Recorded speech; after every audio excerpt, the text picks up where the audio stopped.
উচ্চতর গণিতের প্রথম অধ্যায় সেট ও ফাংশন এই চ্যাপ্টারে আমরা গত ভিডিওতে শান্ত সেটের উপাদান সংখ্যা নিয়ে জেনেছিলাম যে যদি দুটো শান্ত সেট পরস্পর নিশ্ছেদ হয় মানে তাদের মধ্যে যদি কোনো কমন এলাকা না থাকে তাহলে যদি আমি এই দুটো সেটের সংযোগ বা ইউনিয়নের ফলে কতটি উপাদান পাবো, সেটের কতটি উপাদান থাকবে যে ইউনিয়নের ফলে গঠিত সেটটা, সেটা সহজে বের করতে পারি যে আমি আলাদা আলাদা সদস্য সেটগুলোর উপাদান সংখ্যা জাস্ট নর্মালি যোগ করে দিলেই আমি তোমার সংযোগ সেটের উপাদান সংখ্যা পেয়ে যাব।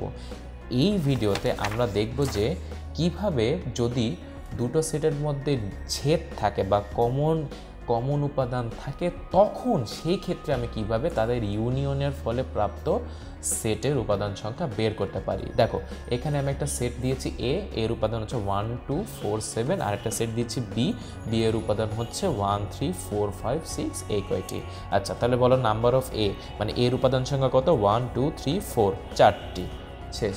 নাম্বার অফ বি মানে বি এর উপাদান সংখ্যা কয়টা? 1 2 3 4 5, 5টা। শেষ। আচ্ছা এখন আমি এখানে এ ইউনিয়ন বি সেটটা নির্ণয় করে রেখেছি। দেখো এ ইউনিয়ন বি কে কে আসবে, দেখো এই যে এতে 1 আছে 1 দিলাম, 2 আছে 1 দু জায়গায় আছে 1 দিলাম, 2 আছে 3 এখানে আছে, 4 দেখো দু জায়গাতেই আছে, 5 আছে 6 আছে 7 আছে। শেষ। তাহলে এর উপাদান সংখ্যা কত? দেখো তো এই এ ইউনিয়ন বির মাধ্যমে প্রাপ্ত যে সংযোগ সেট বা ইউনিয়ন সেট পেলাম এটার উপাদান সংখ্যা কত?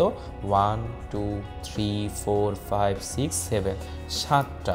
দেখো তো এখানে কিন্তু আমার সে আগের নিয়ম অনুসরণ করেনি, কারণ দেখো তো number of A plus number of B যদি আমি করতাম তাহলে পেতাম 4 + 5 ইকুয়ালস টু 9 পেতাম, কিন্তু আমি কিন্তু এখানে পেয়েছি 7, মানে তারা সমান না।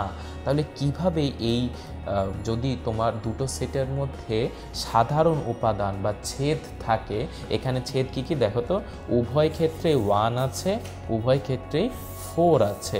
তাহলে এরকম যদি ছেদ থাকে তাহলে উপাদান সংখ্যা বের করার জন্য আমার কি শর্ত বা প্রতিজ্ঞা থাকবে? প্রতিজ্ঞাটা হচ্ছে এরকম। দেখো যদি কোনো শান্ত সেট এ আর বি, শান্ত সেট মানে যাদের উপাদান সংখ্যা নির্দিষ্ট, কোনো শান্ত সেট এ আর বি এর জন্য number of A union B equals to number of A plus number of B. এইটুক পর্যন্ত ছিল যে তোমার যদি নিশ্ছেদ সেট থাকতো, যদি ছেদ বা কমন উপাদান না থাকতো, কিন্তু যদি থাকে তাহলে এই number of A plus number of B থেকে number of A intersection B বা কয়টা কমন উপাদান আছে এটা মাইনাস করে দিতে হবে।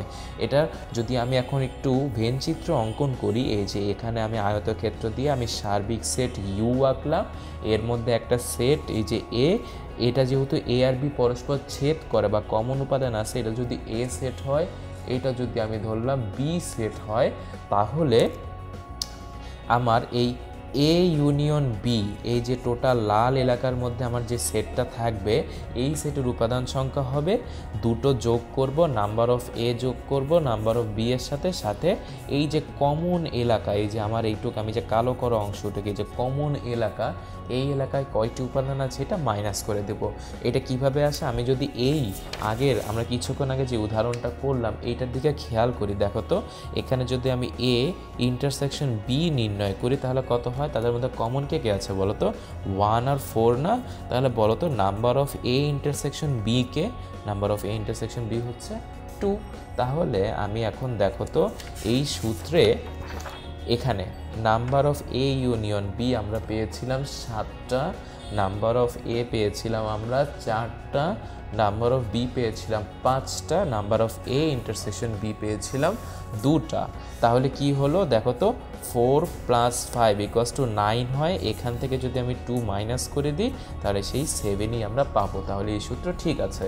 তাহলে কি হলো যে দুটো সেটের মধ্যে যদি ছেদ থাকে বা কমন উপাদান থাকে তাহলে সেক্ষেত্রে তাদের ইউনিয়নে প্রাপ্ত সেটের উপাদান সংখ্যা হবে আলাদা আলাদাভাবে সেটগুলোকে যোগ করে মাইনাস করে দিব, যে কতগুলো কমন উপাদান আছে সেটা মাইনাস করে দিলে আমরা সেই টোটাল ইউনিয়ন বা তোমার হচ্ছে সংযোগ সেটের উপাদান সংখ্যা পেয়ে যাব যখন দুটো সেটের মধ্যে ছেদ থাকবে।